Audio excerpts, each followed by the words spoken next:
My name is Serafina, and at 28 I thought I understood my family's capacity for cruelty. I was wrong. The text message arrived on a Tuesday morning while I was brewing coffee in my Chicago apartment. We've agreed you're no longer part of the family. Don't come to any gatherings. Mom. No explanation. No phone call. Just a digital execution notice that would unravel everything I believed about blood loyalty and reveal the devastating truth about why my parents had always treated me differently from my siblings.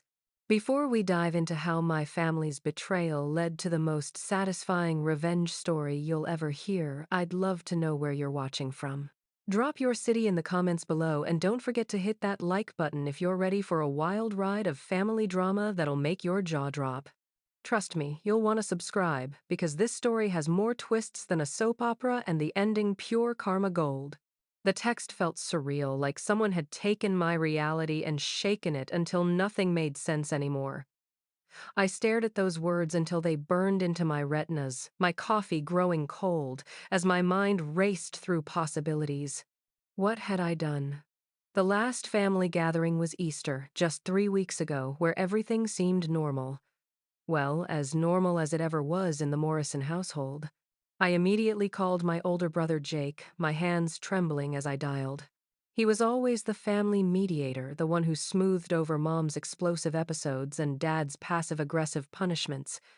But when he answered, his voice was cold, detached in a way I'd never heard before. "Jake, what's going on? Mom sent me this insane text saying I'm not part of the family anymore. Is this some kind of joke?" The silence stretched so long I thought he'd hung up. Finally, he sighed. "Sarah, you really don't know, do you? Know what, Jake? You're scaring me. The inheritance situation. What you did to Grandma Rose before she died." Mom found the documents. My blood ran cold. Grandma Rose had passed away 6 months ago, leaving me her vintage jewelry collection and a small savings account worth about $15,000. It wasn't much, but it meant the world to me because she'd specifically chosen to give it to me. She'd always said I reminded her of herself at my age. Independent, artistic, unwilling to conform to other people's expectations. What documents, Jake? I have no idea what you're talking about. Don't play dumb, Sarah. The forged will. The one where you convinced a dying old woman to change her testament to cut out her other grandchildren. Pretty low even for you. The accusation hit me like a physical blow. I sank onto my couch, struggling to process what he was saying. "Jake, I never forged anything. Grandma Rose gave me those things herself months before she died. She wanted me to have them." "Right. And I suppose you have proof of that." That's when it hit me. I did have proof. Grandma Rose had been meticulous about her affairs, and she'd given me a letter explaining her decisions along with a video message she'd recorded on her iPad. She'd been worried about family drama after her death and wanted everything documented. "Actually, yes, I do have proof. Grandma Rose recorded a video explaining everything. She was worried someone might contest her decisions." Another long pause. "A video, that's not possible." Something in his tone shifted, and suddenly I felt like Alice falling down the rabbit hole.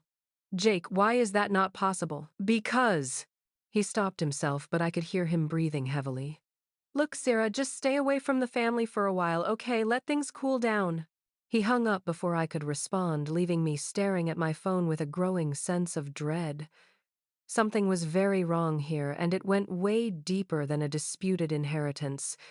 I spent the rest of the day calling my other siblings. My sister Claire wouldn't answer at all. My youngest brother Marcus picked up but immediately said he couldn't talk and hung up. It was like they'd all been programmed to shut me out simultaneously. That evening, I drove to my parents' house in suburban Oak Park. I still had a key, and I was going to get answers whether they liked it or not. But when I pulled into the driveway, I saw something that made my stomach drop. There was a moving truck parked outside, and my father was loading boxes into it. I got out of my car and approached him, my heart pounding. "Dad, what's going on?" He looked up startled, then his face hardened in a way I'd never seen before. "Serafina, you shouldn't be here. Dad, please. Nobody will tell me what's happening." What documents was Jake talking about? What forged? Will my father, usually the more reasonable of my parents, looked at me with something that might have been pity. Your mother found the papers in Rose's things when we were cleaning out her house. The original will and the forged one.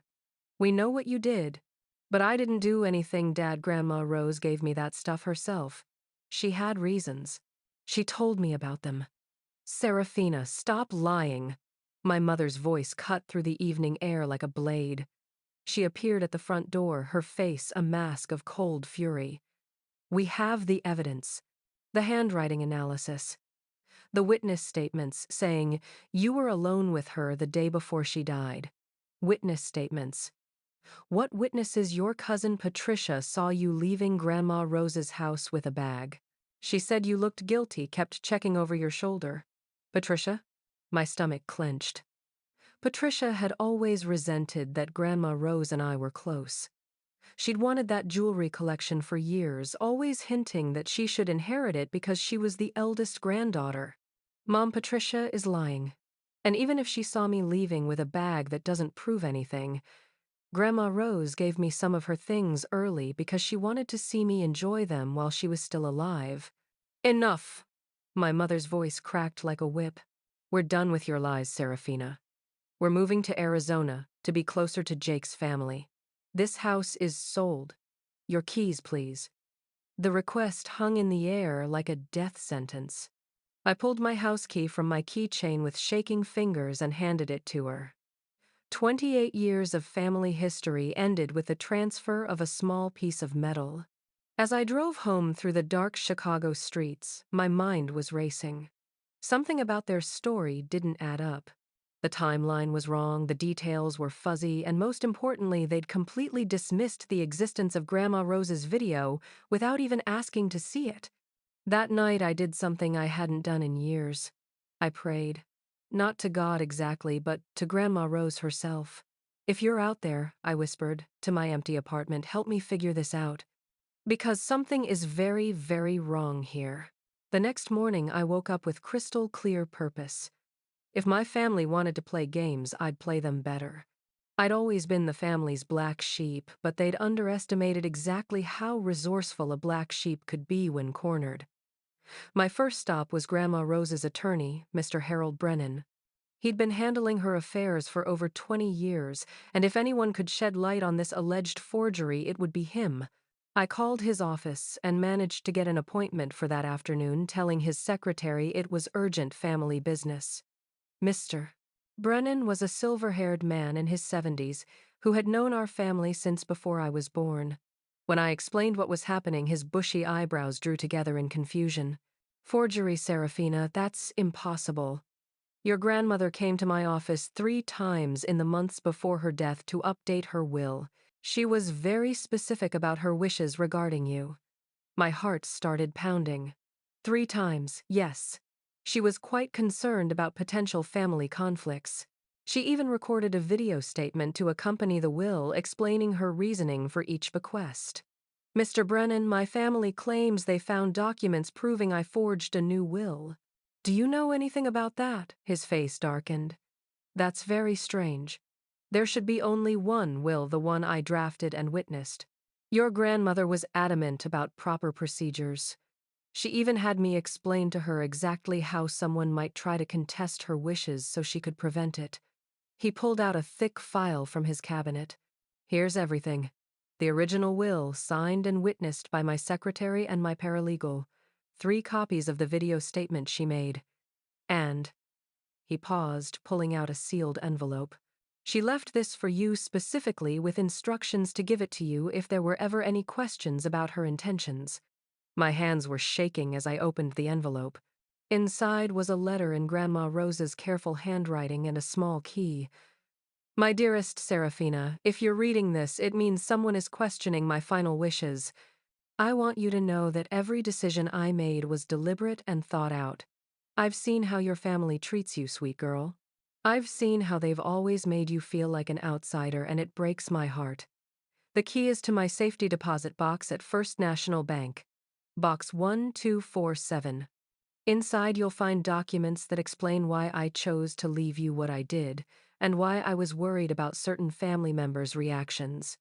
There are also some other items that belong to you now. Things I couldn't put in the will because they were too sensitive. Remember, honey blood doesn't always make family, and family doesn't always share blood. Choose the people who choose you. All my love, Grandma Rose P. If Patricia tries to claim she deserves your inheritance, remind her about the Christmas ornament incident when you were 12. She'll know what I mean. I stared at the letter, my mind reeling. The Christmas ornament incident, I barely remembered it, but I had a vague recollection of Patricia breaking something valuable and somehow blaming me for it. Mr. Brennan was watching me carefully. Serafina, I need to ask you something directly. Did you have any contact with your grandmother's will or any legal documents in the days before her death? No, absolutely not.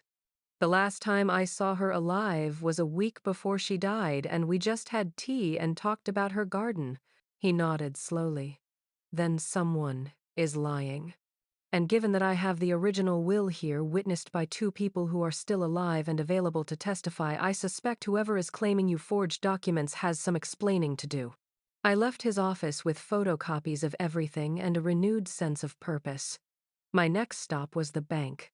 The safety deposit box was in a vault that felt like a temple to secrets, all hushed voices and serious faces.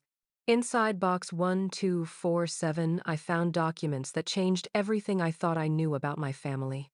There were letters between Grandma Rose and my parents, dating back years, where my mother repeatedly asked for loans and advances on her inheritance. There were bank statements showing that my parents had been borrowing money from Grandma Rose's accounts for over 5 years, always promising to pay it back but never doing so. There were receipts for expensive vacations and purchases that my family had made using what they claimed were gifts from Grandma Rose. But the most devastating document was a letter from my father to Grandma Rose, dated just 2 months before her death. In it, he asked her to reconsider leaving me anything substantial in her will, arguing that I was irresponsible with money and that it would be better to distribute everything equally among the other grandchildren. He specifically mentioned that Patricia had earned the right to Grandma Rose's jewelry collection because she'd been more attentive in recent years. At the bottom of the letter, Grandma Rose had written a note in red ink. Absolutely not. Sarah is the only one who never asked me for money. She's the only one who visits because she loves me, not because she wants something.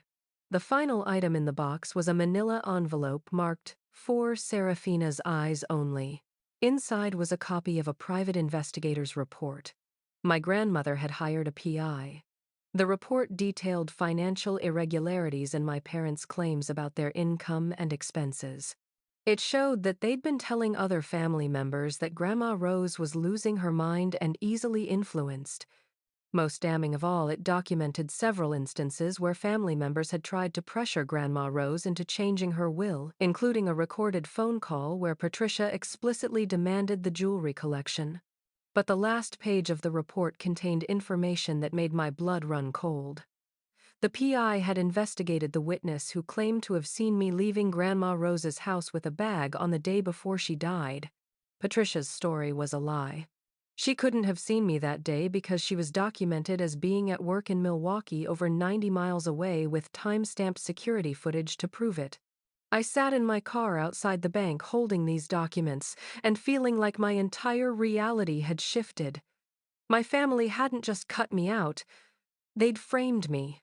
They'd created a lie so elaborate and convincing that they'd probably started believing it themselves.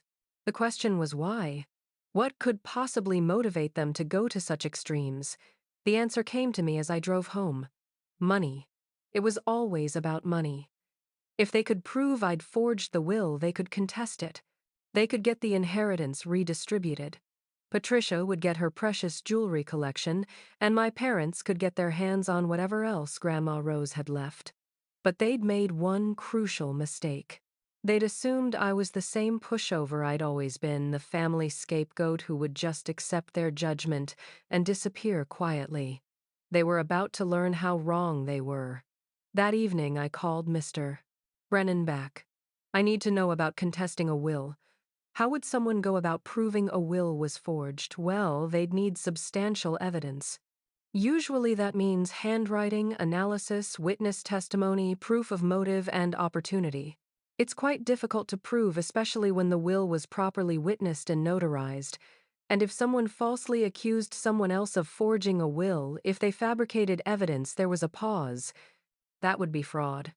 Potentially criminal fraud, depending on the amounts involved and the methods used. It could result in civil lawsuits and criminal charges. I thanked him and hung up, then sat in my apartment looking at all the evidence spread across my coffee table. I had everything I needed to destroy their narrative. The question was how to do maximum damage while staying within the law. That's when I remembered something Grandma Rose used to say. The best revenge is a life well lived, but sometimes a little strategic truth-telling doesn't hurt either. It was time for some strategic truth-telling. The next 2 weeks were the most intense of my life. I approached my family's betrayal like a legal case, methodically gathering evidence and building an unshakable foundation for what I was starting to think of as Operation Truth Bomb. First, I needed allies. I started with Mr. Brennan, who was appalled when I showed him the contents of the safety deposit box. "Serafina, this is fraud on multiple levels," he said, his usually calm demeanor cracking with indignation. "Your grandmother specifically hired an investigator because she suspected someone might try exactly what they're attempting now." He connected me with a lawyer who specialized in estate disputes and family fraud cases. Sarah Chen was a woman in her 40s with sharp eyes and an even sharper reputation for destroying liars in court. When I laid out everything I'd discovered, she leaned back in her chair and smiled. "This is going to be fun," she said. "They've left a paper trail that leads directly back to their lies. The question is, do you want to pursue this civilly, criminally, or both? I want them exposed," I told her. "I want everyone who matters to know exactly what kind of people they are." Sarah nodded. "Then we're going to need to be strategic about this. If we come out swinging too early, they might destroy evidence or coordinate their stories better. We need to let them think they're winning while we build an airtight case." The first phase of my plan involved letting my family believe their narrative was working. I didn't contact any of them directly, but I did reach out to extended family members and family friends, carefully presenting myself as confused and hurt but not defensive. I told them I was trying to understand what had happened and asked if they knew anything about these supposed forged documents. The responses were telling. My aunt, Margaret, Mom's sister, was sympathetic but clearly believed my parents' version of events. "Oh, honey, I'm so sorry this is happening. Your mother showed me the paperwork. It's so sad when grief makes people do desperate things." But my uncle David, Dad's brother, had a different reaction. "That doesn't sound like you, Sarah. You've never been materialistic. This whole thing seems off to me." I carefully noted who believed what, building a map of family alliances and skeptics. More importantly, I started gathering testimonials from people who could vouch for my character and my relationship with Grandma Rose. Mrs. Henderson, Grandma Rose's next-door neighbor, was a gold mine. "Your grandmother talked about you all the time, dear. She was so proud of you, and she specifically mentioned several times that she was worried about other family members only visiting when they needed money. She said you were the only one who never asked for anything." I also tracked down the nurses who had cared for Grandma Rose in her final months. They confirmed that she had been mentally sharp until the very end, and several remembered her specifically mentioning that she'd updated her will to make sure the right people get the right things. But the most valuable ally came from an unexpected source: Patricia herself. It started when she called me out of the blue 3 weeks after the initial text message. I almost didn't answer, but curiosity got the better of me. "Sarah, it's Patricia. I need to talk to you." Her voice sounded strained, nervous. "Okay, I'm listening." "Can we meet somewhere? In person? There's something I need to tell you about. About what happened with Grandma Rose's will." My heart started racing, but I kept my voice calm. "Sure. How about that coffee shop on Halsted we used to go to as kids?"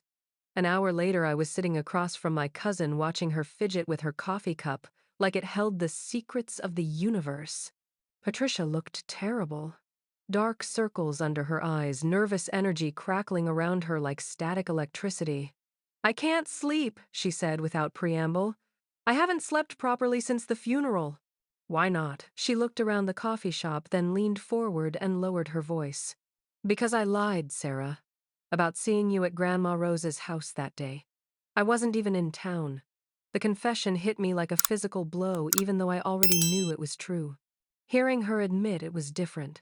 Then why did you say you saw me? Your mom called me the day after the funeral. She was furious about the will, about you getting the jewelry and the money. She said there had to be a way to prove you influenced Grandma Rose or forged something. She asked if I'd ever seen anything suspicious. Patricia's hands were shaking now. I was so angry, Sierra. I'd wanted that jewelry collection since I was a little girl. Grandma Rose always said it would go to the eldest granddaughter, and that was supposed to be me. When I found out you got it instead. She trailed off. So you decided to destroy my entire family relationship over a jewelry collection. It wasn't supposed to go this far, her voice cracked. Your mom said they just wanted to scare you into giving some of it back, maybe sharing it with the other grandchildren. She said if I backed up her story about suspicious behavior, they could pressure you into being more fair about the inheritance. I stared at her, trying to process the casual cruelty of it all. And you thought that was okay? No, I mean, yes, at first, but then things escalated so fast. Your mom hired a handwriting expert to analyze the will. She was talking about filing criminal charges. She cut you off completely. I never thought it would go that far. Patricia, they were never planning to just pressure me. They were planning to destroy me. I pulled out my phone and showed her the photos I'd taken of the documents from the safety deposit box. Look at this letter from my father to Grandma Rose. Look at the dates. They've been planning this for months. She read the documents, her face growing paler with each page. Oh my God. Sarah, I'm so sorry. I had no idea they were this serious. I thought. I thought it was just family drama, you know, the kind of thing that blows over after a few months. Well, it's not blowing over. They've told everyone I'm a forger and a manipulator. They've cut me out of the family completely. And it's all based on your lie. Patricia started crying, then ugly sobs that drew stares from other coffee shop patrons. What can I do? How can I fix this? I handed her a napkin and considered my options. Patricia was weak, easily manipulated, but she could also be a powerful ally if handled correctly. You can start by telling the truth. All of it. But Patricia, if you're going to help me fix this, you need to understand that it's going to get ugly. My parents aren't going to forgive you for exposing their plan. She wiped her eyes and nodded. I know, but I can't live with this lie anymore. What do you need me to do? That conversation changed everything. Over the next week, Patricia and I met 3 more times, and each time she revealed more details about my parents' plan. She had recordings of phone calls where my mother coached her on exactly what to say about seeing me at Grandma Rose's house. She had text messages where my father explicitly outlined their strategy for contesting the will. Most damning of all, she had a voice message from my mother where she said, "Once we prove Sarah forged that will, we can divide Grandma Rose's money the way it should have been divided in the first place." Sarah Chen nearly fell out of her chair when I played her that recording. Serafina, this is conspiracy to commit fraud. This is criminal. We have enough evidence here to not only clear your name, but to potentially send your parents to jail. But I didn't want them to go to jail. I wanted something much more satisfying than that. I wanted them exposed in front of everyone who mattered to them. I wanted their reputation destroyed the same way they'd tried to destroy mine. What if we gave them enough rope to hang themselves? I suggested. What if we let them file their fraudulent claim and then destroyed them publicly? Sarah grinned. I like how you think, but we'll need to be careful. Once they file false documents with the court, they're committed. There's no taking it back. The plan we developed was elegant in its simplicity. We would let my parents proceed with their fraud case, gathering more evidence of their lies as they dug themselves deeper. Then, at the perfect moment, when they were most confident in their narrative, we would present all our evidence at once, destroying not just their case, but their credibility with everyone who knew them. But first we needed to give them the confidence to proceed. and that meant I needed to play the part of the defeated scapegoat just a little bit longer. It was time for Phase 2 of Operation Truth Bomb. Phase 2 required me to become an actress worthy of an Oscar. I needed my parents to believe they were winning so completely that they'd become reckless with their lies. Sarah Chen and I crafted a strategy that would make them overconfident while we gathered the final pieces of evidence we needed. I started by reaching out to my brother Jake with what appeared to be a desperate plea for reconciliation.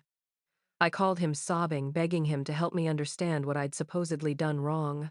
The conversation was painful to endure, but it gave me exactly what I needed. "Sarah, just admit what you did and maybe we can work something out," Jake said, his voice cold, but with a hint of the superiority he'd always enjoyed having over me. "Mom has all the evidence. The forged signatures, the witness statements, everything. If you confess and agree to return the money and jewelry, maybe she'll consider letting you back into the family." "But Jake, I swear I didn't forge anything." "Can't you just look at the evidence with fresh eyes? Maybe there's been a mistake. The handwriting expert was very clear, Sarah. And Patricia's testimony about seeing you there that day acting suspicious. It all adds up. You got greedy and now you need to face the consequences." I let myself cry real tears during that call.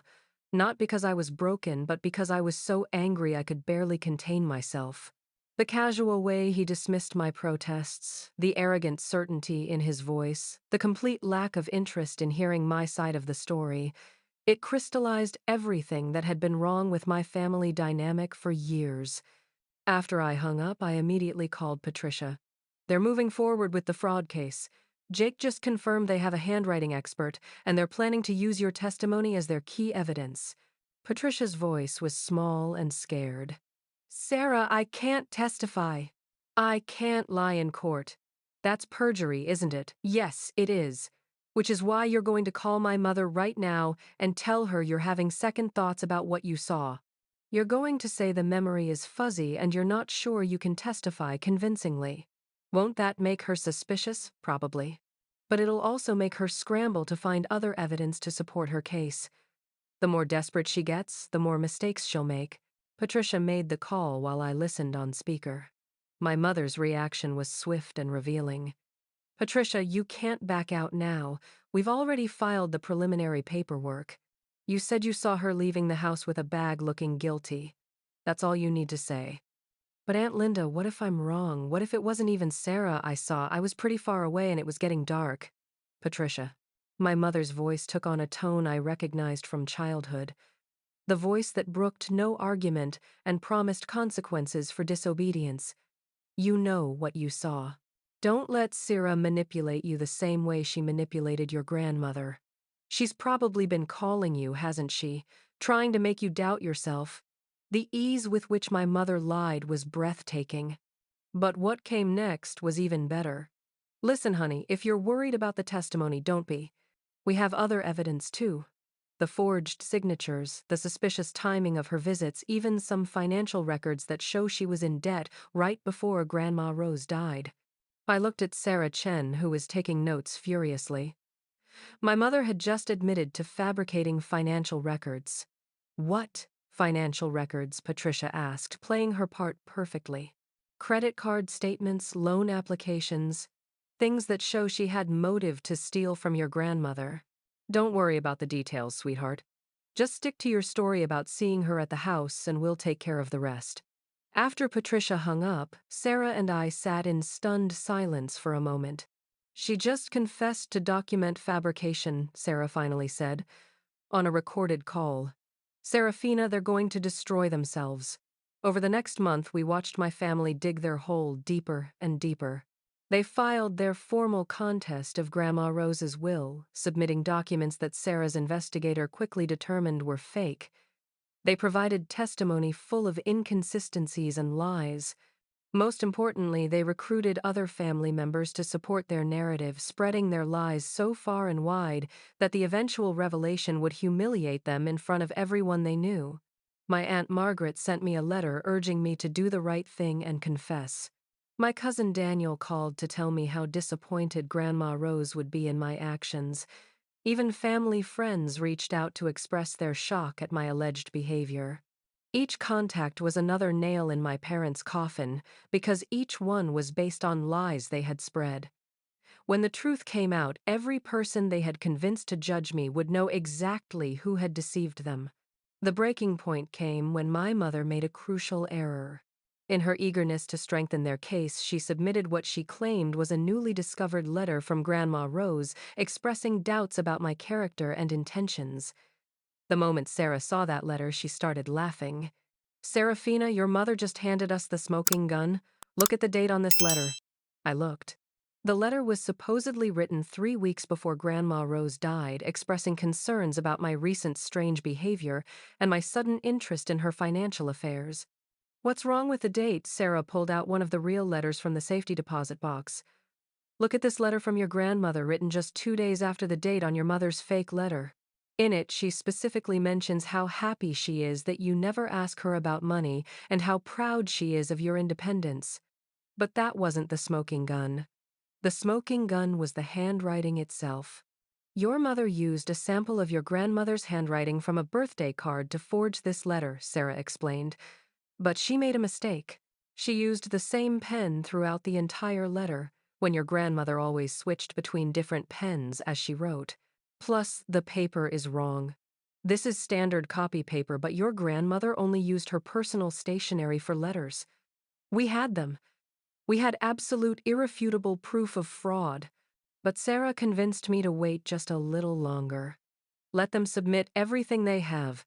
Let them commit fully to their lies. Because once they do, we're going to destroy them so completely that they'll never be able to show their faces in this community again." The court date was set for a Friday morning in November. My parents were confident they would win. According to Jake, they were already discussing how to divide up the inheritance once my theft was proven.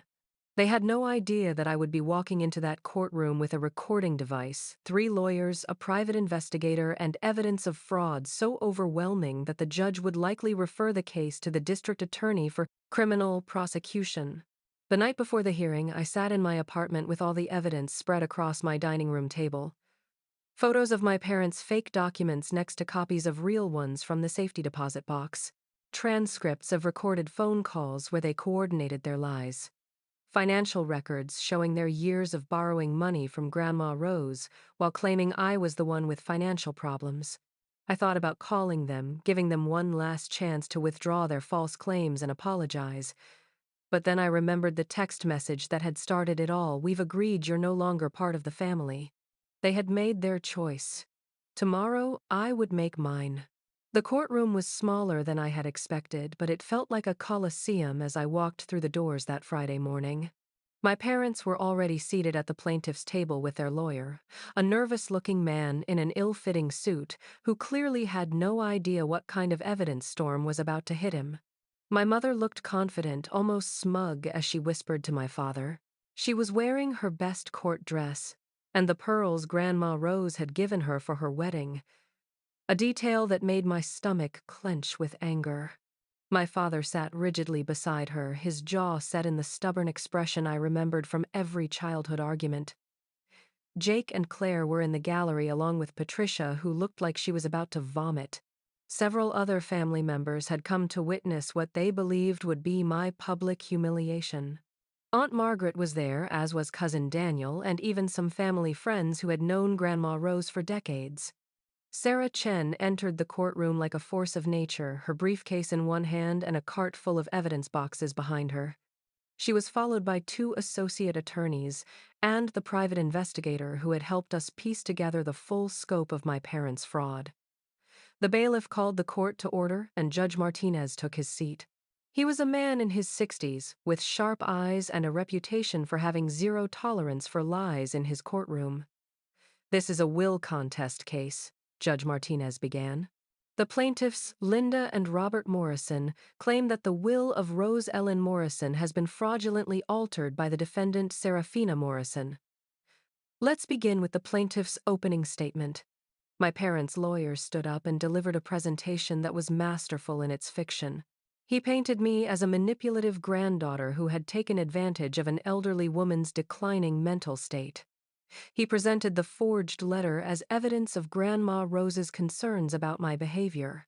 He cited Patricia's eyewitness testimony about seeing me leave Grandma Rose's house with stolen documents. It was a convincing narrative, and I could see several people in the gallery nodding along.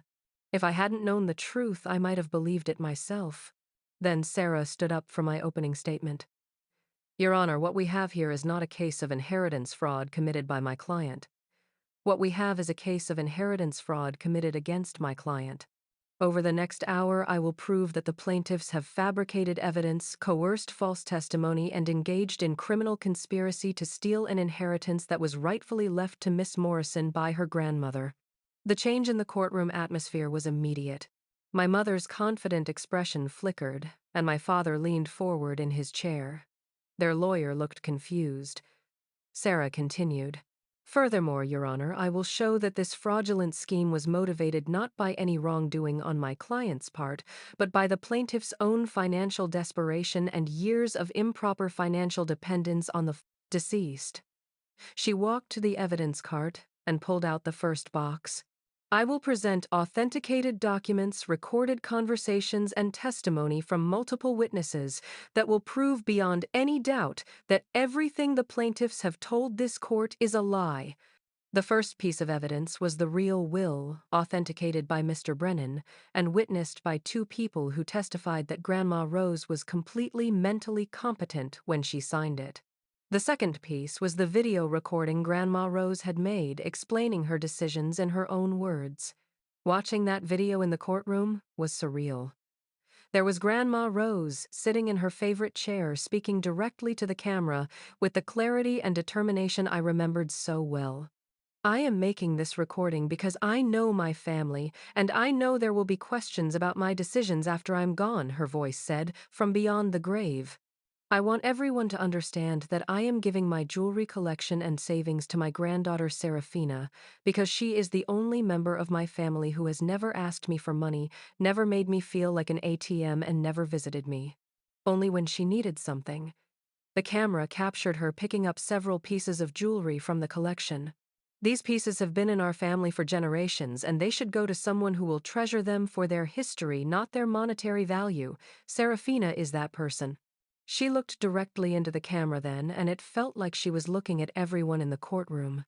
If anyone contests this will or claims that I was not of sound mind when I made these decisions, they are lying.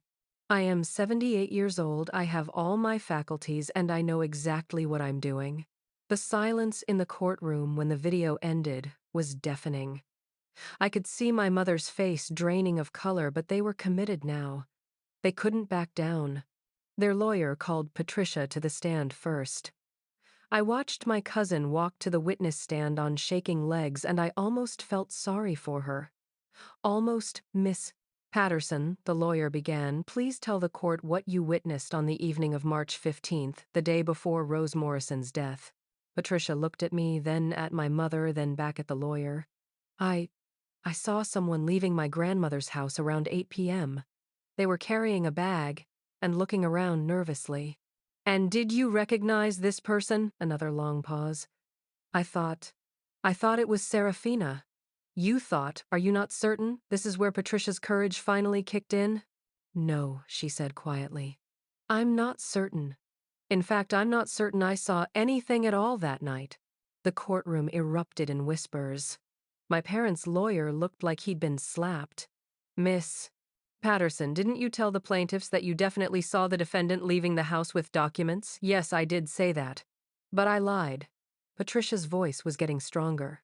I lied because I was angry about the inheritance and because the plaintiffs pressured me to support their story. Sarah stood up. Your Honor, I have recordings of those conversations where Miss Patterson was coached on her testimony. The next hour was a systematic destruction of every lie my parents had told. Sarah played the recorded phone calls where my mother coached Patricia on her false testimony. She presented the handwriting analysis showing that the letter supposedly from Grandma Rose was forged using samples from birthday cards. She showed the court the financial records from the safety deposit box, proving that my parents had been borrowing money from Grandma Rose for years while claiming I was the one with financial problems. But the coup de grace came when Sarah called Mr. Brennan to the stand. He testified about my grandmother's 3 visits to update her will about her concerns regarding family conflicts and about her explicit instructions to prevent exactly the kind of contest my parents had filed. Then Sarah asked him the question that ended everything. Mr. Brennan, in your professional opinion, based on your years of experience with estate planning and your personal knowledge of Rose Morrison's mental state, is there any possibility that the will leaving assets to Serafina Morrison was forged or created under duress? Absolutely none, he replied firmly. Mrs. Morrison was one of the most careful and deliberate clients I ever had. She anticipated this exact scenario and took extensive steps to prevent it. When Judge Martinez called for a recess, my parents' lawyer immediately approached the bench. I couldn't hear what he was saying, but I could see him gesturing frantically. When court resumed, he stood up and made an announcement that surprised no one who had been paying attention. Your Honor, in light of the evidence presented, my clients wish to withdraw their contest of the will. But Judge Martinez was not in a mood to let them slink away quietly. I'm afraid that's not going to be sufficient, he said coldly. The evidence presented in this courtroom suggests that the plaintiffs have engaged in document forgery, witness tampering, and fraud. I am referring this case to the District Attorney's Office for criminal investigation. The sound my mother made when he said those words was barely human. My father put his head in his hands. In the gallery, I could see family members whispering to each other, their faces shocked and angry as they realized how completely they had been manipulated. Judge Martinez turned to me. Miss Morrison, the will contest is dismissed. The original will stands as written. I'm sorry you had to endure this ordeal.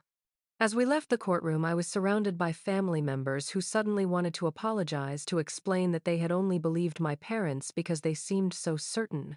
But I wasn't ready for those conversations yet. The one conversation I did have was with Patricia, who caught up with me in the parking lot. Sarah, I know I don't deserve forgiveness, but I had to tell you. Your mother threatened me. She said if I didn't back up her story, she'd make sure I was cut out of all future family events.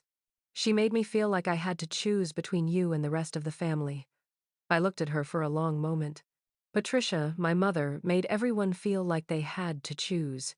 The difference is you eventually chose to tell the truth. 6 months later, I was sitting in my new apartment. A beautiful 2-bedroom place in Lincoln Park that I'd purchased with part of Grandma Rose's inheritance, when the phone rang. It was Sarah Chen with an update I'd been waiting for. The DA's office reached a plea agreement with your parents, she said. No jail time, but they have to pay full restitution for all legal costs, plus penalties. They're also required to send written apologies to everyone they lied to about you, including all the family members and friends they manipulated. I had mixed feelings about the plea deal. Part of me wanted them to face more serious consequences, but another part was just exhausted by the whole ordeal. What about the criminal charges? They're pleading guilty to fraud and conspiracy charges. They'll have criminal records, and if they ever try anything like this again, they'll face serious jail time. After I hung up, I sat in my living room looking at Grandma Rose's jewelry collection, which was displayed in a beautiful antique case I'd bought specifically for it.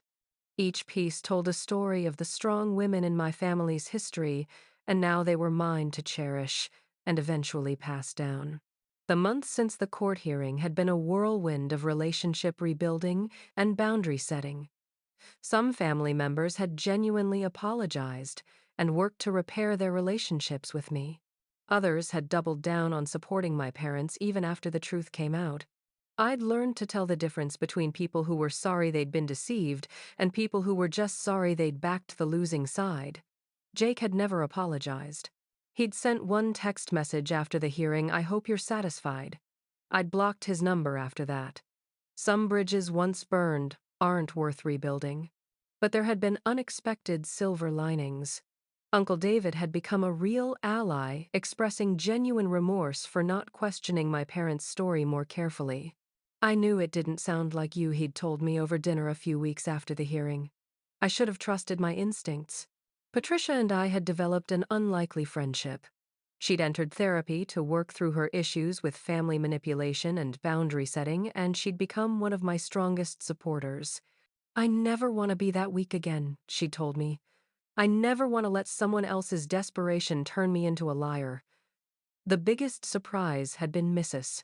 Henderson, Grandma Rose's neighbor, who had become like a surrogate grandmother to me.